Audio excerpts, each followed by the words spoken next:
रामकृष्ण हरी माऊली. ज्ञानेश्वरी अध्याय पहिला ओळी 149 ते 151चा अभ्यास आजच्या व्हिडिओमध्ये करण्यात आलेला आहे. तरी सर्वांनी शांत चित्ताने ऐकावे ही नम्र विनंती. ज्ञानेश्वरीचा अभ्यास चालू आहे ना माऊली. आपल्याला वारीला जाण्याच्या पूर्वी सर्व ओव्या वाचता आल्या पाहिजेत आणि ओव्यांचा अर्थ इतरांना सांगता आला पाहिजे माऊली. तरी अभ्यास चालू ठेवावा ही नम्र विनंती. आपल्या या 3 मिनिटाच्या व्हिडिओमध्ये आपल्याला पूर्ण ज्ञानेश्वरीचा अभ्यास करायचा आहे. तो महाप्रलय जलधरू जैसा गडगडीला गैरू तव अनंत विजयो युधिष्ठिरू अस्फुरितसे. या ओव्यांचा अर्थ पुढील प्रमाणे आहे.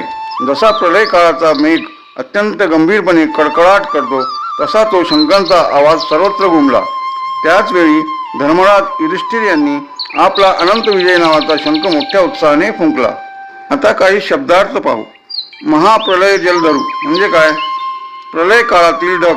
ज्ञानेश्वर महाराज येथे शंखाच्या आवाजाची तुलना प्रलय काळातील ढगांच्या आवाजाशी करत आहे. तो अत्यंत भीतीदायक आणि गंभीर असतो. अनंत विजय म्हणजे हा युधिष्ठिराच्या शंखाचे नाव आहे. जेव्हा भीष्म पितामह श्रीकृष्ण आणि अर्जुन यांच्या नंतर युधिष्ठिराने शंखनाद केला तेव्हा त्या आवाजाने कौरव सैन्याचे हृदय धडके भरल्यासारखे झाले असे वर्णन या संदर्भात होते. नकुळे सहघोषु सहदेवे मनी पुष्पकू जेने नादे अतंकू गजबजला असे. यामध्ये कुरुक्षेत्रावर युद्धाच्या प्रारंभी पांडव सैन्यातील वीरांनी जे शंख फुंकले त्याचे वर्णन केलेले आहे. माद्रीपुत्र नकुळाने सुघोष नावाचा शंख फुंकला तर सहदेवाने मणिपुष्पक नावाचा शंख फुंकला. जेने नादे अतंकू गजबजला असे. याचा अर्थ काय होतो? त्या शंखाच्या भीषण आवाजाने मृत्यूचा काळ सुद्धा जणू भयभीत झाला किंवा सर्वत्र मोठी खळबळ उडाली असा अर्थ होतो. ज्ञानेश्वरीमध्ये या नादाचे वर्णन करताना अतंकू हा शब्द वापरलेला आहे.